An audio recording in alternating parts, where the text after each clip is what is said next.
JDS ಪಕ್ಷದ ನಾಯಕರು ಯಾರು ನನ್ನನ್ನು ಇಂಥ ಒಂದು ಸಭೆಯನ್ನು ಆಯೋಜಿಸಿದ್ದೀವಿ, ನೀವು ಬಂದು ನಮ್ಮನ್ನು ಸಭೆಯಲ್ಲಿ ಜಾಯಿನ್ ಮಾಡಿ ಅಥವಾ ನಮ್ಮ ಪರ ಈ ಒಂದು ಊರಿಗೆ, ಈ ಒಂದು ತಾಲೂಕಿಗೆ, ಈ ಒಂದು ಗ್ರಾಮಕ್ಕೆ ಪ್ರಚಾರಕ್ಕೆ ಬನ್ನಿ ಅನ್ನುವಂಥ ಮಾತನ್ನ ಎಲ್ಲಾದ್ರೂ ಅವ್ರು ಹೇಳಿ ನಾನು ಬೇಡ ಅಂತ ಹೇಳಿದ್ರೆ ಅದನ್ನ ರೆಕಾರ್ಡ್ ನನಗೆ ಕೊಡೋಕೆ.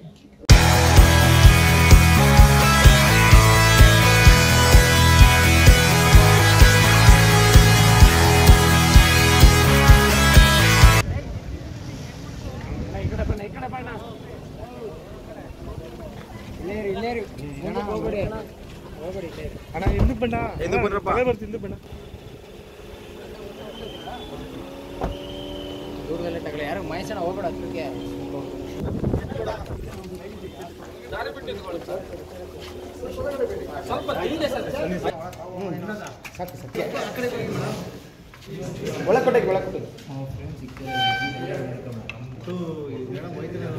ಮೇಡಮ್ ಸ್ವಲ್ಪ ಒಳಗೆ ಮೇಡಮ್ ಹಿಂದೆ ಅಕ್ಕ ಮೇಡಮ್ ಅಕ್ಕ ನೀವು ಆ ಕಡೆ ಹೊಟ್ಟೆ ಕೊಡ್ರಕ್ಕ ಬೇಗ ಬನ್ನಿ ಸರ್. ಇಲ್ಲ ಹೋಗಿಲ್ಲ ಬಿಡಿ ಸರ್.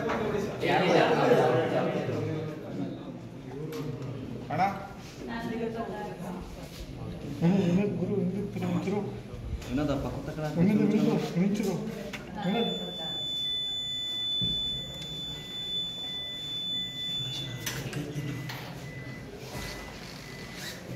ಅಲ್ಲೇ ಕೈ ತೋರಿಸ್ಬಿಡ್ರಿ ಮೇಡಮ್, ಅಲ್ಲೇ ಕೈ ತೋರಿಸ್ಬಿಡಿ.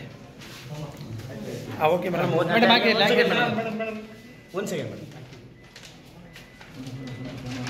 Okay madam, thanks. ಓಕೆ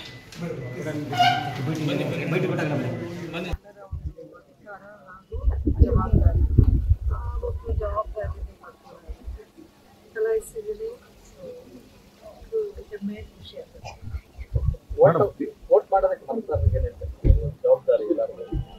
ತುಂಬಾ ಒಂದು ಬೇಜವಾಬ್ದಾರಿ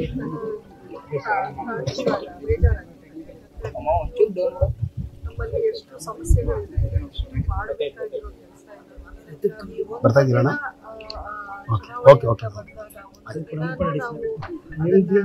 ಜವಾಬ್ದಾರಿಯನ್ನು ನಾವು ನಿಭಾಯಿಸಿ ನಾಳೆ ದಿನ ನಮ್ಮ ಹಕ್ಕನ್ನ ಕೇಳೋ ಒಂದು ಅವಕಾಶ ನಾವು ಕಳ್ಕೊಂಡವ್ರಾಗ್ತೀವಿ. ಇದನ್ನು ಪ್ರತಿಯೊಬ್ಬರು ಅರಿತು ಖಂಡಿತ ಇಲ್ಲಿ ಓಟು ಅನ್ನೋದು ನಮ್ಮ ಒಂದು ಅಧಿಕಾರ.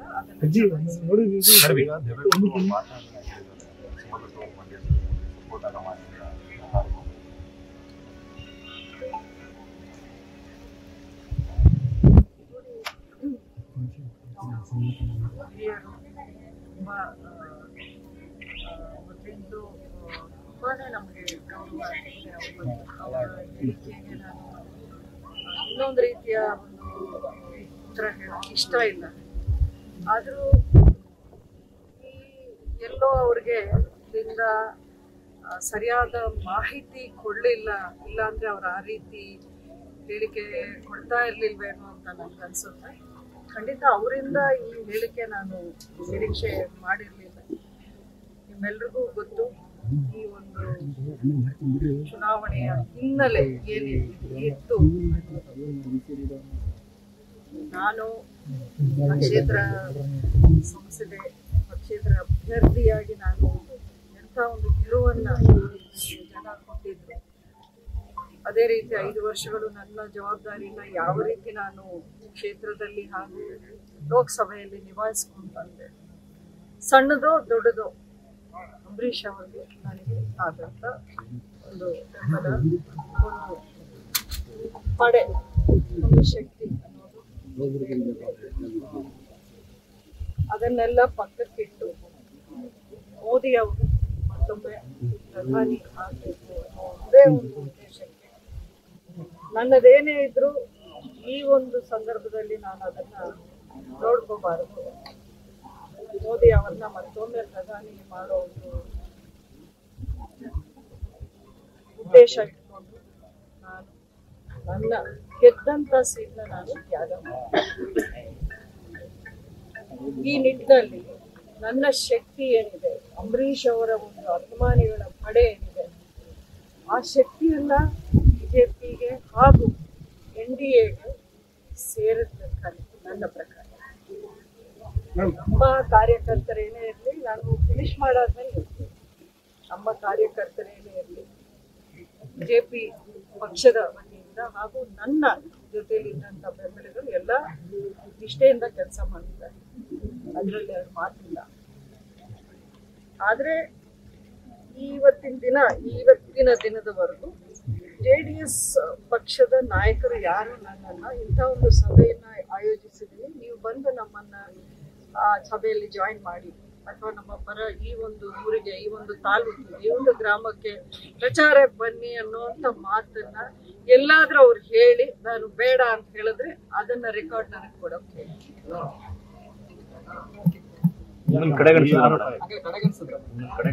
ಕಡೆಗಣಿಸುವುದಿಲ್ಲ. ಬಹುಶಃ ಅವರು ನೀವು ಇಲ್ದೇನೆ ಎಲೆಕ್ಷನ್ ಮಾಡ್ಕೊಳ್ಳೋಕೆ ನಮ್ಗೆ ಆಗತ್ತೆ ಅನ್ನೋದು ತೋರಿಸ್ಬೇಕು ಅಂತ ಕೆಲವರು ಇದ್ದಿರ್ಬೋದು, ಗೊತ್ತಿಲ್ಲ. ಈ ಒಂದು ಹೇಳಿಕೆ ನೋಡಿ, ಇಷ್ಟೊಂದು ದಿನ ನಾನು ಇಂಡಿಪೆಂಡೆಂಟ್ ಆಗಿ ನಿಲ್ಬೇಕು, ನೀವು ಯಾವುದೇ ಕಾರಣಕ್ಕೂ ಸೋತ್ರು ಗೆದ್ರು ನಮ್ಮ ಜೊತೆ ನಿಲ್ಬೇಕು ಅನ್ನೋಂಥ ಒಂದು ಬೆಂಬಲಿಗರು ನನ್ನಲ್ಲಿ ತುಂಬಾ ಜನ ಈವರೆಗೂ ಬೇಜಾರಲ್ಲೇ ಇದ್ದಾರೆ. ಅವ್ರನ್ನೆಲ್ಲ ನಾನು ಸಮಾಧಾನ ಮಾಡ್ಕೊಂಡು ಬಂದಿದ್ದೀನಿ. ಇಲ್ಲ, ನಮ್ಮ ಉದ್ದೇಶ ಒಂದೇ, ಮೋದಿ ಅವ್ರನ್ನ ಅಲ್ಲಿ ನೋಡ್ಬೇಕು ನಾವು ಮತ್ತೆ ಪ್ರಧಾನಿಯಾಗಿ ಅನ್ನುವಂಥ ಒಂದೇ ಒಂದು ವಿಷಯ ಹೇಳಿ ನಮ್ಮಲ್ಲಿ ಏನೇ ಈ 5 ವರ್ಷಗಳು ಆಗಿದ್ರು ಅದನ್ನೆಲ್ಲ ಈಗ ಮರ್ತು ಬಿಟ್ಟು ನಾವು ಕೆಲಸ ಮಾಡಬೇಕು ಅನ್ನೋದು ವಿಷಯವೇ ಹೇಳಿದ್ರು. ಅದು ಇಂಥ ಒಂದು ಹೇಳಿಕೆ ಬಂದಾಗ ಅವರಲ್ಲೂ ಗೊಂದಲ ಆಗುತ್ತೆ. ಅಂದ್ರೆ ಸುಮಲತಾ ಅವರ ಒಂದು ಪ್ರಚಾರಕ್ಕೆ ಬಂದಿದ್ರು ನಮ್ಗೆ ಅಪಾಯ ಇಲ್ಲ ಅನ್ನುವಂಥ ಹೇಳಿಕೆ ಅಷ್ಟು ವರಿಷ್ಠರು ಹೇಳಿದಾಗ ನಿನ್ನೆಯಿಂದ ನನಗೆ ಒಂದಷ್ಟು ಫೋನ್ಗಳು ಮತ್ತೆ ಶುರು ಆಯ್ತು. ಅಂದ್ರೆ ನಮ್ಮ ವೋಟ್ ಬೇಡವಾ ಅವ್ರಿಗೆ, ನಾವೆಲ್ಲ ಲೆಕ್ಕಕ್ಕಿಲ್ವಾ ಅನ್ನೋ ರೀತಿಯಲ್ಲಿ ಕೇಳ್ತಾ ಇದ್ದಾರೆ. ಆದ್ರೂ ನಾನೇನಾದ್ರೂ ವಿರೋಧದ ಹೇಳಿಕೆಯನ್ನ ನಾನು ಹೇಳದ್ನ ಇಷ್ಟು ದಿನ ವರಿಷ್ಠರು ಬಳಿ ಹೇಳಿದಾರೆ ಮೇಡಮ್, ಸುಮಲತಾ ಬರೋದು ಬೇಡ ಪ್ರಚಾರಕ್ಕೆ ಅಂತ. ನನಗ್ ಗೊತ್ತಿಲ್ಲ ಯಾರು ಹೇಳಿದ್ದಾರೆ, ಏನ್ ಹೇಳಿದಾರ ಅಂತ, ಹೇಳಿದಾರ ಮಾತು ಹೇಳಿದಾರ ಅಂತ. ಯಾರು JDS ನಾಯಕರುಗಳು ಹೇಳಿದಾರ, ನಿಮ್ಗೆ ತಿಳಿ ಬಿದ್ದಿದ್ಯಾ ಏನಾದ್ರು? ಇಲ್ಲ, ಆ ರೀತಿ ನಾನು ಹೇಳ್ತಾ ಇಲ್ಲ. ಆ ರೀತಿ ಆರೋಪ ನಾನು ಅನಾವಶ್ಯಕವಾಗಿ ಯಾಕೆ ಮಾಡ್ತೀನಿ? ಆದ್ರೆ ನನ್ನನ್ನು ಕರೆದಿಲ್ಲ. ನನ್ನನ್ನ ಯಾವುದೇ ಒಂದು ಪ್ರಚಾರಕ್ಕೆ ನೀವು ಬನ್ನಿ ಅಂತ ಈವರೆಗೂ ಕರೆದಿಲ್ಲ. ಯಾರು ನನ್ನ ಫೋನಲ್ಲೂ ಟಚ್ ಅಲ್ಲೂ ಇಲ್ಲ. ಅವತ್ತು ಕುಮಾರಸ್ವಾಮಿ ಅವ್ರು ನಮ್ಮ ಮನೆಗೆ ಬಂದಾದ್ಮೇಲೆ ಈವರೆಗೂ ಅಲ್ಲಿಂದ ನನ್ನ ಜೊತೆಲಿ ಯಾರೂ ಫೋನಲ್ಲಿ ಮಾತಾಡಿಲ್ಲ. ನನ್ನ ಸುತ್ತಮುತ್ತ ಯಾರಿಗೂ, ನನ್ನ ಆಪ್ತರಿಗೂ ಯಾರು ಕೇಳಲಿಲ್ಲ ಈ ರೀತಿ ಮೇಡಮ್ ಬರಬೇಕು, ನಮ್ಮ ಪ್ರಚಾರಕ್ಕೆ ಜಾಯ್ನ್ ಆಗಬೇಕು ಅನ್ನೋದು. ಇನ್ಫ್ಯಾಕ್ಟ್ ಅವತ್ತು ಮೋದಿ ಅವರ ಮೈಸೂರು ಸಮಾವೇಶದಲ್ಲಿ R ಅಶೋಕ್ ಅವರು ಹೇಳಿದ್ರು, ನಾನು ಒಂದು ಡೇಟ್ ಎಲ್ಲ ಫಿಕ್ಸ್ ಮಾಡಿ ಅವರು ನನ್ನ ಕೇಳಿದ್ಮೇಲೆ ನಾನು ನಿಮ್ಗೆ ಹೇಳಿ ಕಳಿಸ್ತೀನಿ, ಅವತ್ತು ದಿನ ಬನ್ನಿ ಅಂತ ಹೇಳಿದಕ್ಕೆ ನಾನು ಬರ್ತೀನಿ ಅಂತ ಹೇಳಿದ್ದೆ. ಈಗ ಪಕ್ಷದಲ್ಲೂ ಇವರು ಅದನ್ನ ಕೇಳಲಿಲ್ಲ. ಒಂದಿನ ಎಲ್ಲಾರನ್ನೂ ಜೋಡಿಸಿ ಇಲ್ಲಿ ಪ್ರಚಾರಕ್ಕೆ ಕರೆಸಿ ಅನ್ನೋಂಥ ಮಾತನ್ನ ಯಾರು ನನಗೆ ಹೇಳಿಲ್ಲ. ಅಂತದ್ರಲ್ಲಿ ನಾನು ಇಷ್ಟು ನಾನು ತ್ಯಾಗ ಮಾಡಿ ಅದಕ್ಕೆ ಬೆಲೆ ಇಲ್ದಂಗ ಆಗತ್ತೆ ಅನ್ನೋ ಒಂದು ಬೇಜಾರು ನನ್ನಲ್ಲಿ ತುಂಬಾ ಕಾಡ್ತಿದೆ. ಹಾಗಾದ್ರೆ ನಾನು ಮಾಡಿದ ತಪ್ಪ?